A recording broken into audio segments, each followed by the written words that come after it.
حضرت خواجہ حسن بصری بعمل عالم بھی تھے اور زاہد و متقی بھی۔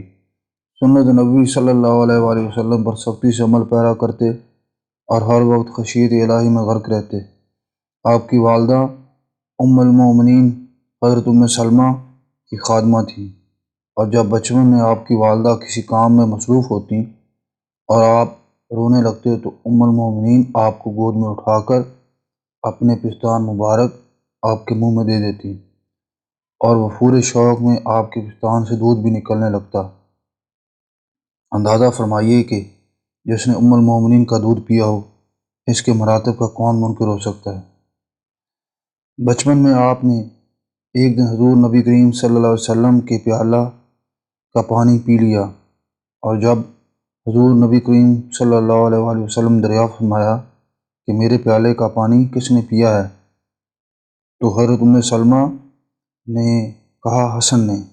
یہ سن کر حضور نبی کریم صلی اللہ علیہ وآلہ وسلم نے فرمایا کہ اس نے جس قدر پانی میرے پیالے میں سے پیا ہے، اس قدر میرا علم اس میں سرایت کر گیا ہے۔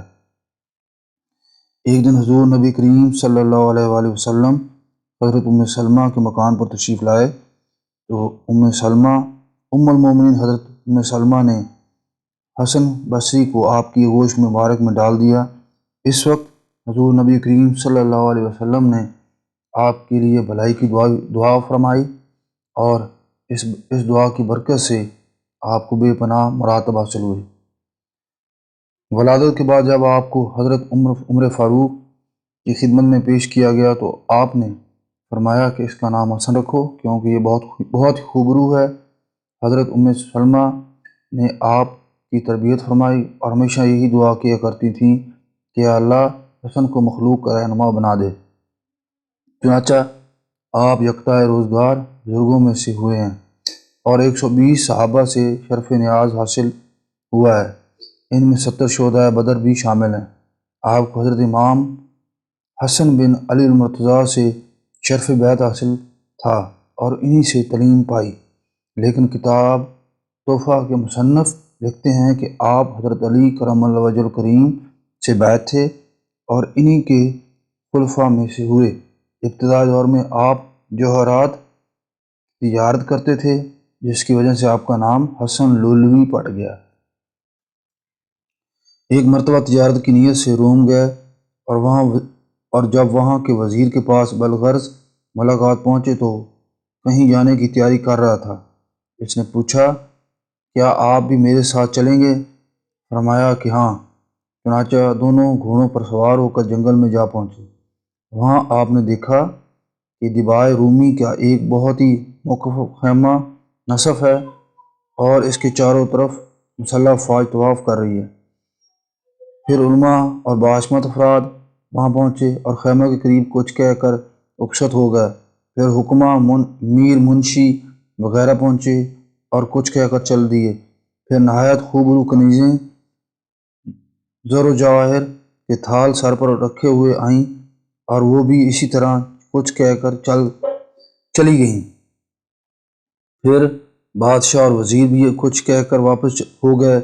آپ نے حیرت زدہ ہو کر جب وزیر سے واقعہ دریافت کیا تو اس نے بتایا کہ بادشاہ کا ایک خوبصورت بہادر جوان بیٹا مر گیا تھا اور وہی اس خیمے میں مدفون ہے۔ چنانچہ آج کی طرح ہر سال یہاں تمام لوگ آتے ہیں۔ سب سے پہلے فوج آ کر کہتی ہے کہ جنگ کے ذریعے اگر تیری موت ٹل سکتی تو ہم جنگ کر کے تجھے بچا لیتے، مگر اللہ تعالیٰ سے جنگ کرنا ممکن نہیں۔ اس کے بعد حکماء آ کر کہتے ہیں کہ اگر عقل و حکمت سے موت کو روکا جا سکتا تو ہم یقیناً روک دیتے۔ پھر علماء و مشائخ آ کر کہتے ہیں کہ اگر دعاؤں سے موت کو دفع کیا جا سکتا تو ہم دفع کر دیتے۔ پھر حسین کنیزیں آ کر کہتی ہیں کہ اگر حسن جمال سے موت کو ٹالا جا سکتا تو ہم ٹال دیتی۔ پھر بادشاہ وزیر کے ساتھ آ کر کہتا ہے کہ اے میرے بیٹے، ہم نے حکماء و اتباع کے ذریعے بہت کوشش کی تھی، لیکن تقدیر الہی کو کون مٹا سکتا ہے۔ اب آئندہ سال تک تجھ پر میں ہمارا سلام ہو، یہ کہہ کر واپس ہو جاتا ہے۔ حضرت حسن بصری نے یہ واقعہ سن کر قسم کھائی کہ زندگی بھر بھی کبھی نہیں ہنسوں گا اور دنیا سے بیزار ہو کر فکر آخرت میں گوشہ نشینی اختیار کر لی۔ روایت ہے کہ 70 سال تک آپ ہمہ وقت وضو رہے اور اپنے ہم عصر بزرگوں میں ممتاز ہوئے۔ کسی شخص نے ایک بزرگ سے دریافت کیا کہ حضرت حسن بصری ہم سے زیادہ افضل کیوں ہیں؟ انہوں نے جواب دیا کہ حسن کے علم کی ہر فرد کو ضرورت ہے اور اس کو سوائے خدا کے کسی کی حاجت نہیں، اسی لیے وہ ہم سب کے سردار ہیں۔ ہفتہ میں ایک مرتبہ آپ واز کیا کرتے تھے، مگر جب تک حضرت رابعہ بصری شریک نہ ہوتیں آپ واز نہ کہتے۔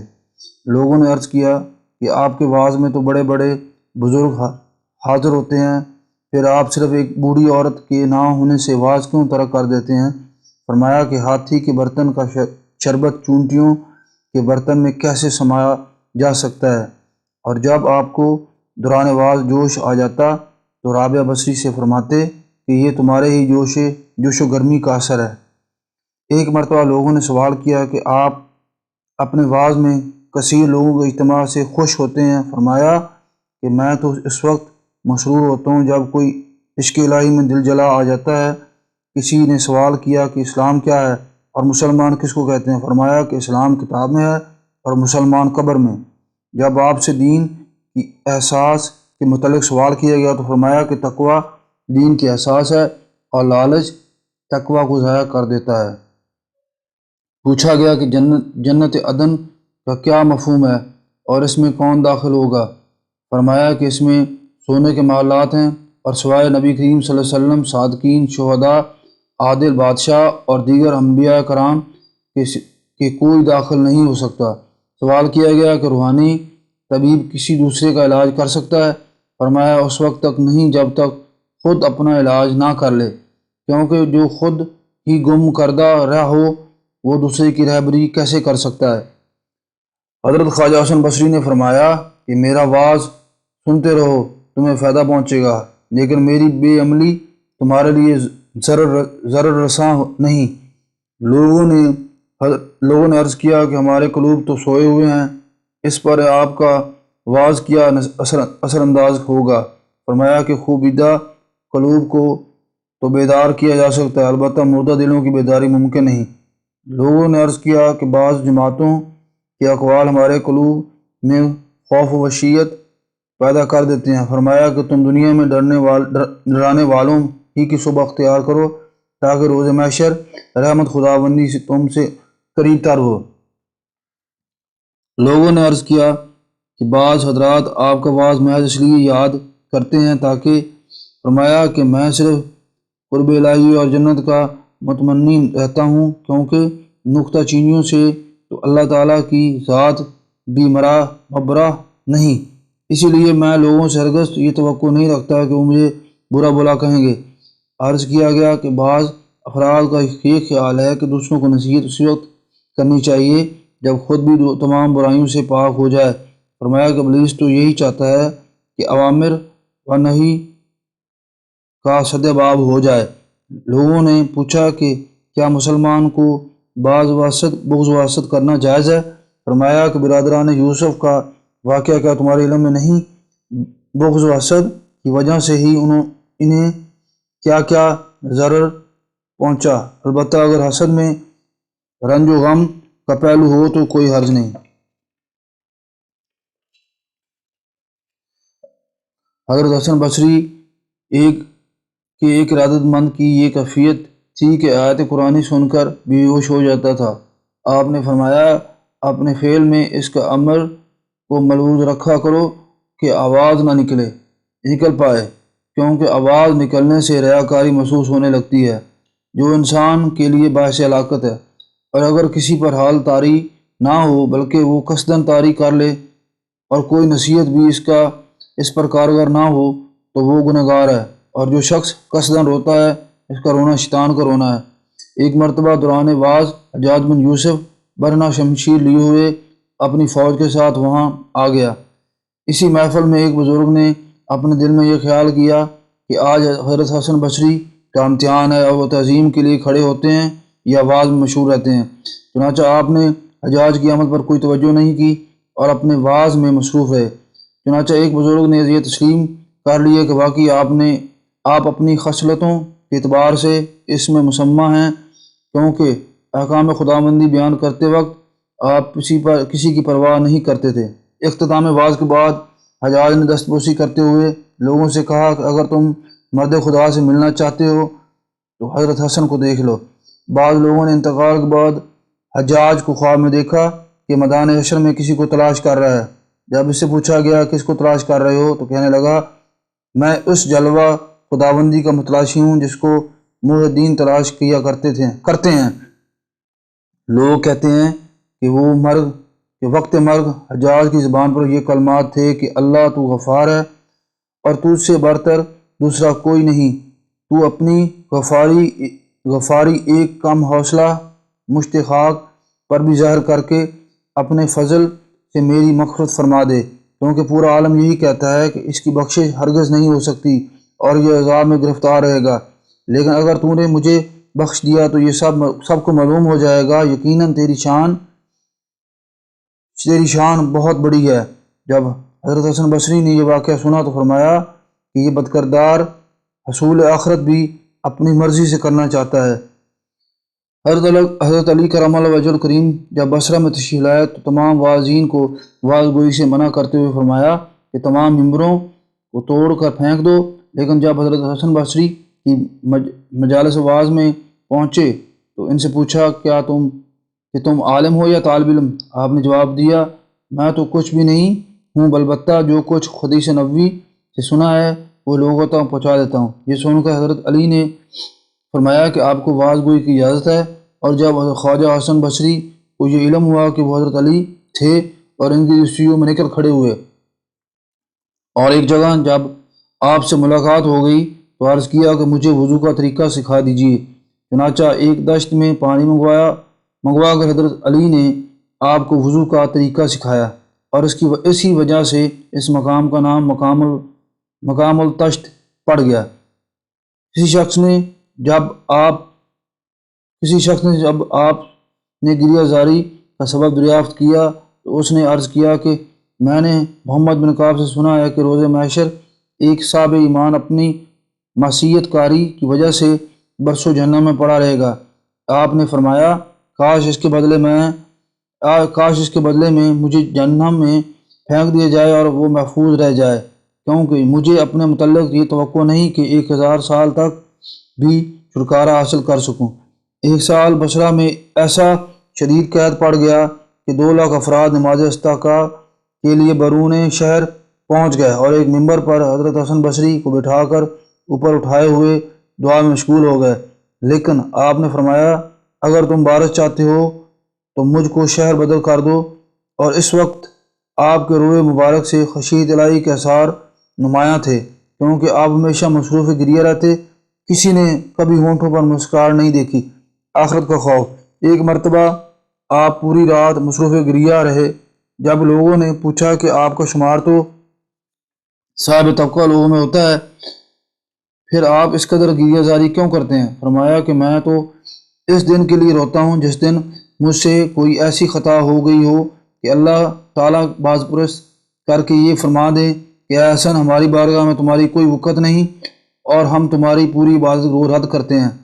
ایک مرتبہ آپ عبادت خانہ کی چھت پر اس طرح گریہ غنان تھے کہ سیلاب عشق سے پر نالہ بہہ اٹھا اور نیچے گزرتے ہوئے ایک شخص پر کچھ قطرے ٹپک گئے۔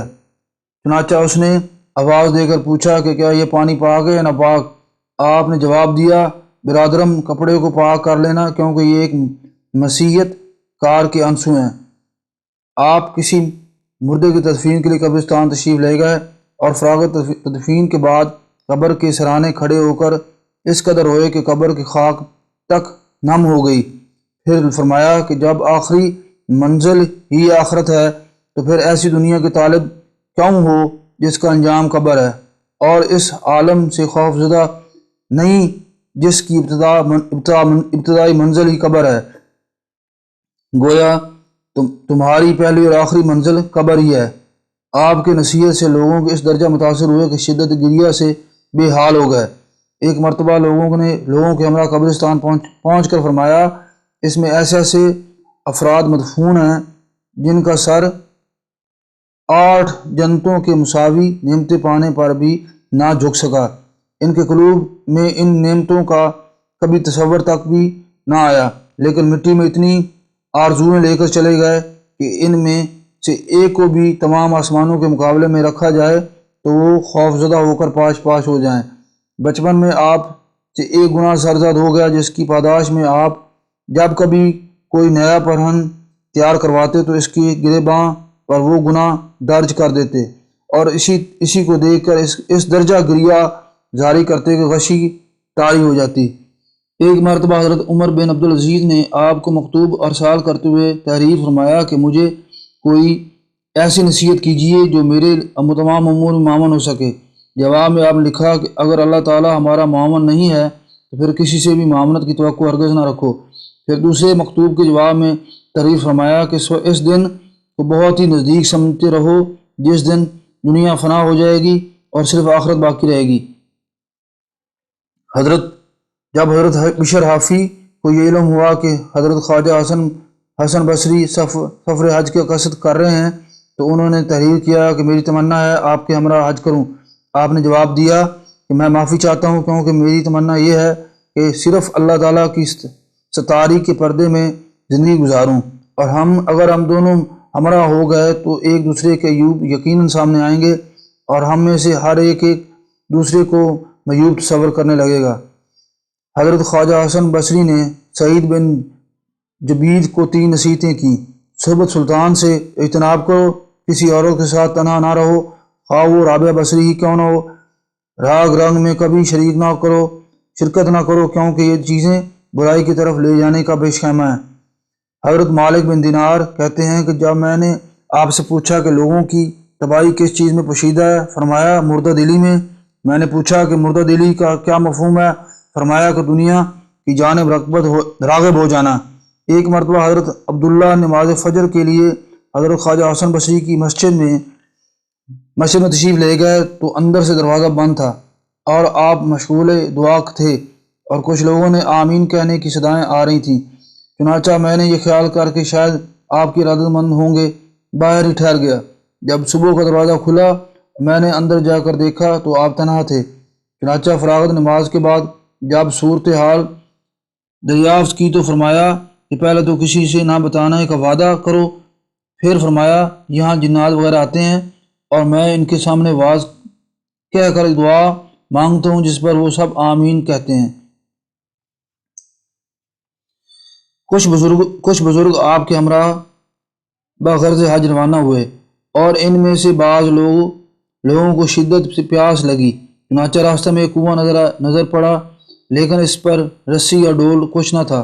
جب حضرت خواجہ حسن بصری سے صورتحال بیان کی گئی تو فرمایا جب میں نماز میں مشغول ہو جاؤں تو تم پانی پی لینا۔ چنانچہ جب آپ نماز کے لیے کھڑے ہوئے تو اچانک کنویں میں سے پانی خود بخود ابل پڑا اور سب لوگوں نے اچھی طرح پیاس بجھا لی، لیکن ایک شخص نے احتیاطاً کچھ پانی کوئی کوزے میں رکھ لیا۔ اس حرکت سے کنویں کا جوش ایک دم ختم ہو گیا اور آپ نے فرمایا کہ تم نے خدا پر اعتماد نہیں کیا، یہ اسی کا نتیجہ ہے۔ پھر آگے روانہ ہوئے تو راستے میں کچھ کھجوریں اٹھا کر لوگوں کو دیں جن کی گٹھلیاں سونے کی تھیں اور جن کو فروخت کر کے لوگوں نے سامان خرد و نوش خریدا اور صدقہ بھی کیا۔ مشہور ہے کہ ابو عمرو قرآن کی تعلیم دیا کرتے تھے۔ ایک نوعمر حسین لڑکا تعلیم کے لیے پہنچا اور آپ نے اس کو بری نیت سے دیکھا جس کے نتیجے میں اس وقت پورا قرآن بھول گئے اور گھبرائے ہوئے حضرت خواجہ حسن بصری کی خدمت میں حاضر ہوئے، پورا واقعہ بیان کیا۔ آپ نے حکم دیا کہ ایام حج قریب ہیں، پہلے حج ادا کرو اور حج ادا کر کے مسجد حنیف میں پہنچ جاؤ، وہاں تمہیں محراب مسجد میں ایک صاحب مصروف عبادت ملیں گے، جب وہ عبادت سے فراغت پا لیں تو اس سے دعا کی درخواست کرنا۔ ابو عمرو کہتے ہیں کہ جب میں مسجد میں پہنچا تو وہاں ایک کثیر مجمع تھا۔ کچھ دیر کے بعد ایک بزرگ تشریف لائے تو سب تعظیماً کھڑے ہو گئے اور جب سب لوگوں کے جانے کے بعد وہ بزرگ تنہا رہ گئے میں نے اپنا پورا واقعہ بیان کیا۔ چنانچہ ان بزرگ کی تصرف سے مجھ کو دوبارہ قرآن یاد ہو گیا اور جب فرت مسرت سے میں قدم بوس ہوا تو انہوں نے دریافت فرمایا کہ میرا یہ پتہ تمہیں کس نے بتایا؟ میں نے حضرت خواجہ حسن بصری کا نام لے دیا۔ یہ سن کر انہوں نے فرمایا کہ حسن بصری نے مجھ کو رسوا کر دیا، میں بھی ان کا راز فاش کر کے رہوں گا۔ فرمایا کہ جو صاحب ظہر کی نماز کے وقت یہاں تھے وہ حضرت خواجہ حسن بصری ہی تھے، جو اس طرح روزانہ یہاں آتے ہیں اور ہم سے باتیں کر کے عصر کے وقت تک بصرہ پہنچ جاتے ہیں۔ حضرت خواجہ حسن بصری کے رہنما ہوں، اس کو کسی غیر کی حاجت نہیں۔ منقول ہے کہ کسی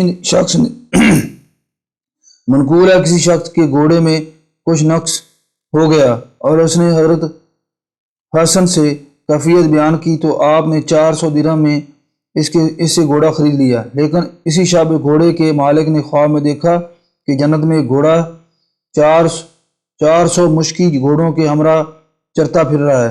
اس نے سوال کیا یہ گھوڑا کس کے ہیں؟ تو ملائکہ نے بتایا پہلے تو یہ سب تمہارے تھے، لیکن اب حضرت خواجہ حسن بصری کی ملکیت ہیں۔ وہ شخص بیدار ہو کر حضرت خواجہ حسن بصری کی خدمت میں پہنچا اور عرض کیا کہ آپ اپنی رقم لے کر میرا گھوڑا واپس فرما دیں۔ آپ نے فرمایا کہ جو خواب رات کو تو نے دیکھا ہے وہ میں پہلے ہی دیکھ چکا ہوں۔ یہ سن کر وہ مایوس واپس ہو گیا۔ پھر دوسری شب حضرت خواجہ حسن بصری نے خواب میں عالی شان محلہ دیکھ کر دریافت کیا یہ کس کے ہیں؟ جواب ملا جو بھی بے و فسق کر دے۔ چنانچہ آپ نے صبح گھوڑے کے مالک کو بلا کر بے و فسق کر دیے۔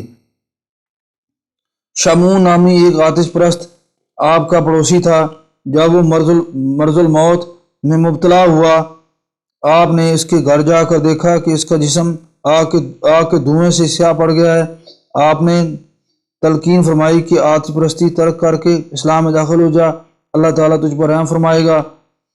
اس نے عرض کیا کہ میں 3 چیزوں کی وجہ سے اسلام سے برگشتہ ہوں، یہ کہ جب تم لوگوں کے عقائد میں جب دنیاوی شے ہے تو پھر تم اس کی جستجو کیوں کرتے ہو، یہ کہ موت کی یقینی تصور کرتے ہو تو پھر دنیا میں رضا الہی کے کام کیوں نہیں کرتے اور اس کے سامان کیوں نہیں کرتے، یہ کہ جب تم اپنے قول کے مطابق جلوہ خداوندی کے دیدار کو بہت عمدہ شے تصور کرتے ہو تو پھر دنیا میں رضا الہی کے کام کیوں نہیں کرتے۔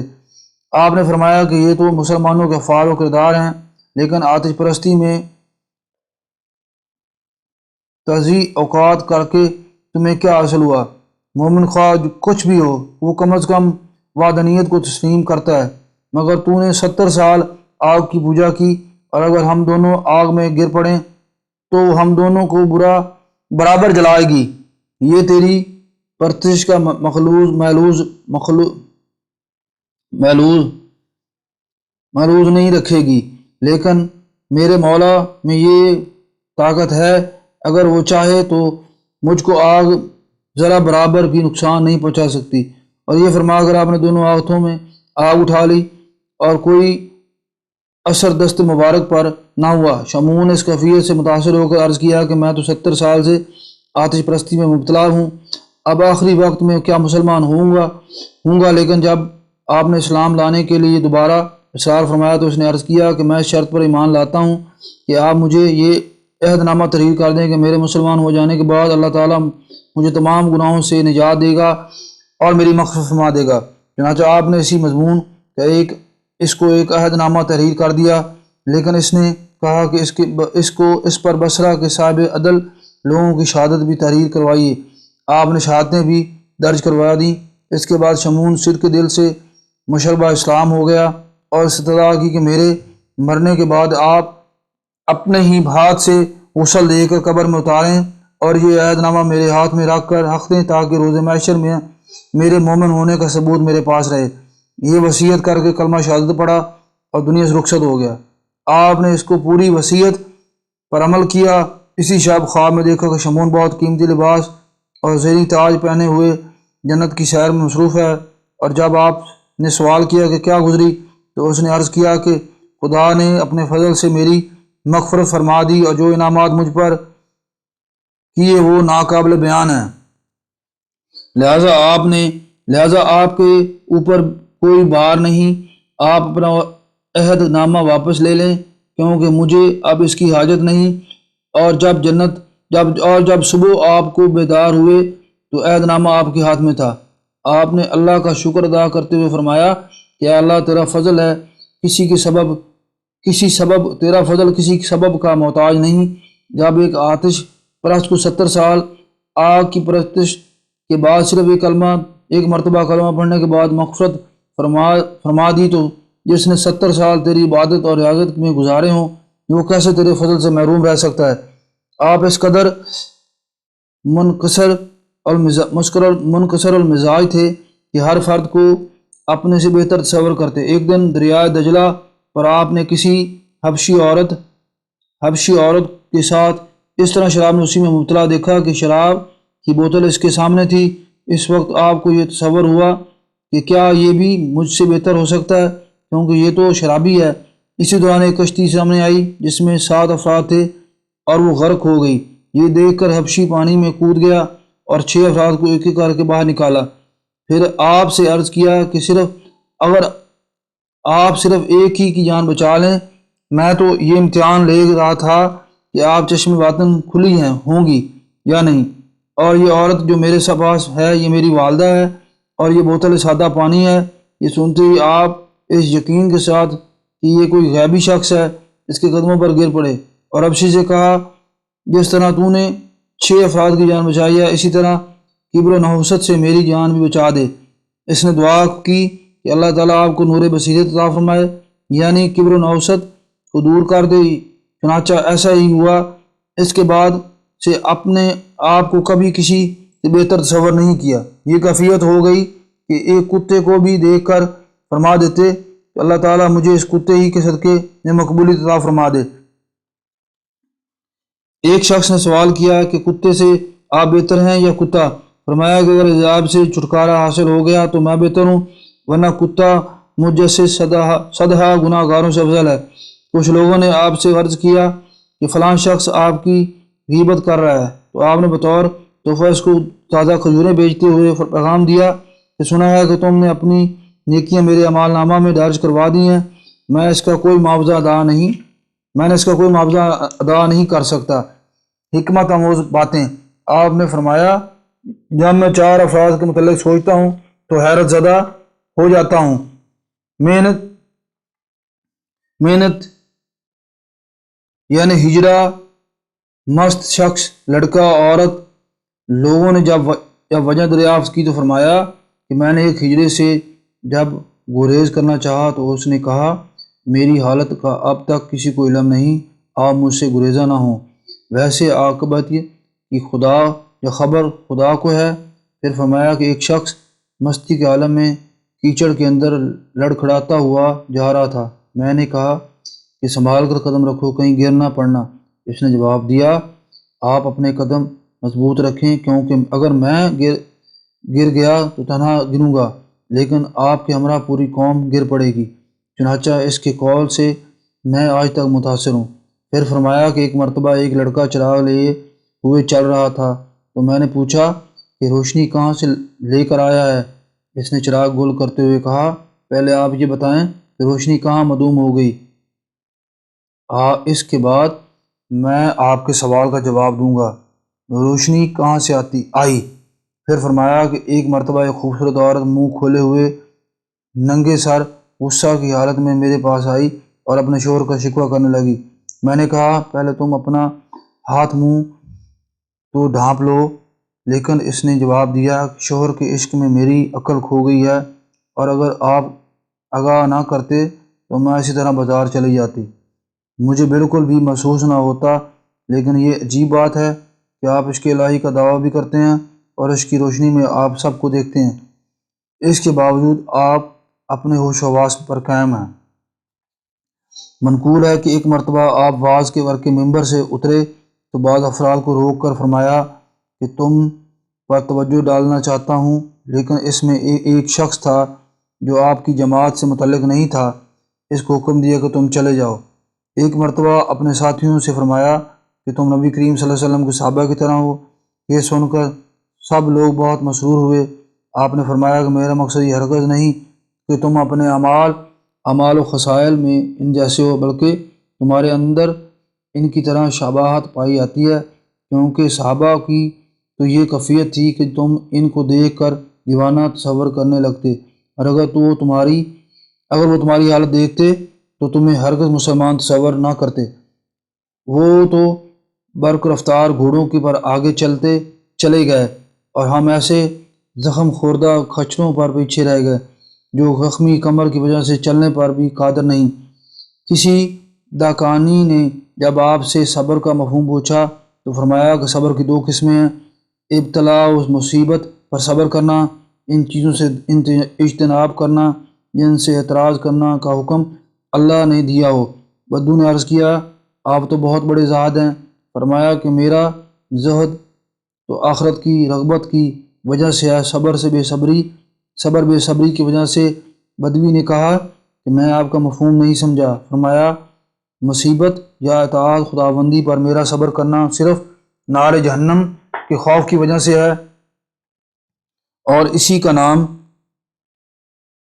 جزا ہے، اور میرا تقویٰ محض رغبت آخرت میں اپنا حصہ طلب کرنے کی وجہ سے ہے، نہ کہ سلامتی و جسم و جان کے لیے۔ اور صابر وہ ہے جو اپنے حصے پر راضی رہتے ہوئے آخرت کی طلب نہ کرے، بلکہ اس کا صبر صرف ذات الہی کے لیے ہو، کیونکہ اخلاص کی علامت یہی ہے۔ خواجہ حسن بصری کے ارشادات۔ آپ نے فرمایا کہ انسان کے لیے ضروری ہے کہ وہ نافع علم، اکمل علم، خلاص و قناعت اور صبر جمیل حاصل کرتا رہے، اور جب یہ چیزیں حاصل ہو جائیں تو اس کی آخری مراتب کا اندازہ نہیں کیا جا سکتا۔ فرمایا کہ بھیڑ بکریاں انسانوں سے زیادہ باخبر ہوتی ہیں، کیونکہ چرواہے کی ایک آواز پر چرنا چھوڑ دیتی ہیں، اور انسان اپنی خواہشات کی خاطر احکام الہی کی پرواہ نہیں کرتا، اور صحبت انسان کو نیک لوگوں سے دور کر دیتی ہے۔ فرمایا کہ اگر مجھے کوئی شراب نوشی کے لیے طلب کرے تو میں طلب دنیا سے وہاں جانے کو بہتر تصور کرتا ہوں۔ فرمایا کہ معرفت، خصومیت، مادند کو ترک کر دینے کا نام ہے، کیونکہ جنت محض عمل سے نہیں بلکہ خلوص نیت سے حاصل ہوتی ہے، اور جب اہل جنت کا مشاہدہ کریں گے تو 700 سال تک محویت کا عالم طاری رہے گا، کیونکہ جمال الہی کا مشاہدہ کر کے وحدت غرق ہو جائے گی اور جلال الہی سے ہیبت طاری ہو جائے گی۔ فرمایا فکر ایک ایسا آئینہ ہے جس میں نیک و بد کا مشاہدہ کیا جاتا ہے۔ فرمایا کہ جو قول مصلحت امیز نہ ہو اس میں شر پناہ ہوتا ہے، اور جو خاموشی خالی از فکر ہو اس کو لعب و لہب اور غفلت سے تعبیر کیا جاتا ہے۔ فرمایا کہ تورات میں ہے کہ کانا شخص مخلوق سے ہے بے نیاز ہو جاتا ہے، اور جس نے گوشہ نشینی اختیار کر لی وہ سلامت رہا، اور جس نے نفسیاتی خواہشات کو ترک کر دیا وہ آزاد ہو گیا، جس نے حسد سے اجتناب کیا اس نے محبت حاصل کر لی، جس نے صبر و سکون کے ساتھ زندگی گزاری وہ سربلند ہو گیا۔ فرمایا کہ تقویٰ کے 3 مدارج ہیں، غیظ و غضب کے عالم میں سچی بات کہنا، ان اشیاء سے اعتراض کرنا جن سے اللہ نے اجتناب کا حکم دیا ہو، احکام الہی پر راضی برضا ہونا، اور قلیل تقویٰ بھی 1000 برس کے صوم و صلات سے افضل ہے، کیونکہ اعمال میں سب سے بہتر عمل فکر و تقویٰ ہے۔ فرمایا کہ میرے اندر نفاق نہ ہوتا تو میں دنیا کی ہر شے سے اجتناب کرتا، اور نفاق نام سے ظاہر و باطن میں خلوص نیت کے فقدان کا ہے، کیونکہ جس قدر مومن گزر چکے ہیں ان میں سے ہر فرد کو اپنے اندر نفاق کا خطرہ رہتا ہے، اور مومن کی تعریف یہ ہے کہ حلیم ہو اور تنہائی میں عبادت کرتا ہو۔ فرمایا 3 افراد کی غیبت درست ہے، لالچی کی، فاسق کی، ظالم بادشاہ اور غیبت کا کفار اگرچہ صرف استغفار ہی ہے، لیکن جس کی غیبت کی ہے اس سے معافی بھی طلب کرے۔ فرمایا کہ انسان کو ایسے مکان میں بھیجا گیا ہے جہاں کہ تمام حلال و حرام کا محاسبہ کیا جائے گا۔ فرمایا کہ ہر فرد دنیا سے 3 تمنائیں لے ہوئے چلا جاتا ہے، جمع کرنے کے لیے حرص، جو کچھ حاصل کرنا چاہا وہ حاصل نہ ہو سکا، توشہ آخرت جمع نہ کر سکا۔ کسی نے عرض کیا کہ فلاں شخص پر نزع طاری ہے، تو آپ نے فرمایا جس وقت سے دنیا میں آیا ہوں اس وقت سے آج تک عالم نزع ہی میں ہوں۔ فرمایا کہ بھاری بھرکم ہلاکت ہوئے، کیونکہ جو دنیا کو محبوب تصور نہیں کرتے نجات انہی کا حصہ ہے، اور اسیر دنیا خود کو ہلاکت میں ڈال لیتا ہے، اور جو نعمت دنیا پر نازل نہیں ہوتے مغفرت الہی مغفرت انہی کا حصہ ہے، کیونکہ دانش مند وہی ہے جو دنیا کو خار باد کہہ دے پھر فکر آخرت میں لگا رہے۔ خدا شناس لوگ دنیا کو اپنا غنیم تصور کرتے ہیں، جبکہ دنیا شناس خدا کو اپنا دشمن سمجھتے ہیں۔ فرمایا کہ نفس سے زیادہ دنیا میں کوئی شے سرکش نہیں۔ اگر تم یہ دیکھنا چاہتے ہو کہ تمہارے بعد دنیا کی کیا کیفیت ہوگی تو یہ دیکھ لو کہ دوسرے لوگوں کے جانے کے بعد کیا نوعیت رہی۔ فرمایا کہ کیسی تعجب کی بات ہے کہ محض دنیا محبت میں بتوں تک پوجا جاتا ہے۔ فرمایا تم سے قبل آسمانی کتابوں کی ایسی وقت تھی، لوگ اپنی راتیں ان کے معنی پر غور و فکر کرنے میں گزار دیتے اور دن میں اس پر عمل پیرا ہو جاتے تھے، لیکن تم نے اپنی کتاب کو زیر و زبر تو لگا دیے مگر عمل ترک کر کے آسائش دنیا میں گرفتار ہو گئے۔ فرمایا کہ جو شخص شیم و زر سے محبت کرتا ہے خدا تعالیٰ اس کو رسوائی عطا کرتا ہے۔ جس کے پیروکار بے وقوف لوگ ہوں اس کی قلبی حالت درست نہیں، اور جس چیز کو تم دوسروں کو نصیحت کرتے ہوئے پہلے خود اس پر عمل پیرا ہو۔ فرمایا کہ جو شخص تم سے دوسروں کے عیوب بیان کرتا ہے وہ یقیناً دوسروں سے تمہاری برائی بھی کرتا ہوگا۔ فرمایا کہ دینی بھائی ہمیں اپنے اہل و عیال سے بھی زیادہ عزیز ہیں، کیونکہ وہ دینی معاملات میں ہمارے معاون ہوتے ہیں۔ فرمایا کہ دوستوں اور مسلمانوں پر اخراجات کا حساب اللہ تعالیٰ نہیں لیتا، لیکن جو اپنے ماں باپ پر خرچ کیے جائے اس کا حساب ہوگا، اور جس نماز میں دل جمی نہ ہوگی وہ وجہ عذاب بن جاتی ہے۔ اور جس شخص نے جب آپ سے خشوع کا مفہوم پوچھا تو فرمایا کہ انسان کے قلبی خوف کا نام خشوع ہے۔ کسی نے آپ سے عرض کیا کہ فلاں شخص 20 سال سے نہ تو عورت کے قریب گیا اور نہ کسی سے ملاقات کرتا ہے اور نہ نماز باجماعت پڑھتا ہے۔ چنانچہ جب آپ اس سے ملاقات کی غرض سے پہنچے تو اس نے معافی چاہتے ہوئے اپنی مشغولیت کا ذکر کیا۔ آپ نے پوچھا کہ آخر کس چیز میں مشغول رہتے ہو؟ اس نے کہا میرا کوئی سانس ایسا نہیں جس میں مجھ کو کوئی نعمت حاصل نہ ہوتی ہو اور مجھ سے کوئی گناہ زرزد نہ ہوتا ہو۔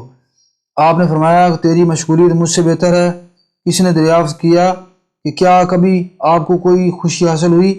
فرمایا کہ ایک مرتبہ اپنی عبادت خانہ کی چھت پر کھڑے تھا کہ ہمسایہ بیوی اپنے شوہر سے کہہ رہی تھی شادی کے بعد سے 50 سال میں نے صبر و سکون سے تیرے ساتھ نبھا کیا اور تجھ سے کبھی کوئی ایسی شے طلب نہیں کی جس کا تو متحمل نہ ہو سکتا ہو، نہ کبھی غربت کا شکوہ کیا، نہ کبھی تیری شکایت کی، مگر یہ سب کچھ میں اس لیے برداشت کیا کہ تو دوسری شادی نہ کر، لیکن اگر دوسری شادی کا ارادہ رکھتا ہے تو پھر میں امام وقت سے تیری شکایت کروں گی۔ مجھے یہ بات سن کر بہت مسرت ہوئی کیونکہ یہ قول قرآن کے قطعاً مطابق تھا، جیسا کہ فرمایا گیا بلا شبہ اللہ تعالیٰ ان کو نہیں بخشے گا جنہوں نے اس کے ساتھ کسی کو شریک کیا، اور ان کے علاوہ جس کو چاہے گا بخش دے گا۔ کسی نے جب آپ کا حال دریافت کیا تو فرمایا کہ ان کا کیا حال پوچھتے ہو جو دریا میں ہوں اور شکستہ کشتی کے تختہ پر پانی میں تیر رہے ہوں؟ اس نے کہا کہ یہ تو بہت ہی سنگین صورت ہے۔ فرمایا کہ بس میرا یہی حال ہے۔ منافق کون ہے؟ ایک مرتبہ آپ عید کے دن کسی ایسی جگہ سے گزرے جہاں لوگ ہنسی مذاق اور لہو لعب میں مشغول تھے۔ آپ نے فرمایا جب میں حیرت کرتا ہوں کہ ان لوگوں پر جو ہنسی مذاق میں مصروف ہو کر اپنے حال کو فراموش کر دیتے ہیں۔ کوئی شخص قبرستان میں بیٹھا کھانا کھا رہا تھا، اس کو دیکھ کر فرمایا کہ یہ منافق ہے، کیونکہ جس کی نفسیاتی خواہش مردوں کے سامنے بھی حرکت کرتی ہے اس کو موت و آخرت پر یقین نہیں ہوتا۔ جو ان دونوں پر یقین نہ کرے اس کو منافق کہتے ہیں۔ ایک مرتبہ اللہ تعالیٰ سے مناجات کر رہے تھے کہ اے اللہ تیری نعمتوں کا میں شکر نہ بجا لا سکا اور ابتلا کی حالت میں صبر کے دامن چھوڑ دیا، لیکن عدم شکر کے باوجود بھی تو نے اپنی نعمتوں سے محروم نہ رکھا اور صبر نہ کرنے پر بھی مصیبتوں کا ازالہ کرتا رہا۔ مثال دم مرگ آپ مسکراتے ہوئے فرماتے رہے کہ کون سا گناہ، کون سا گناہ، اور یہی کہتے کہتے روح پرواز کر گئی۔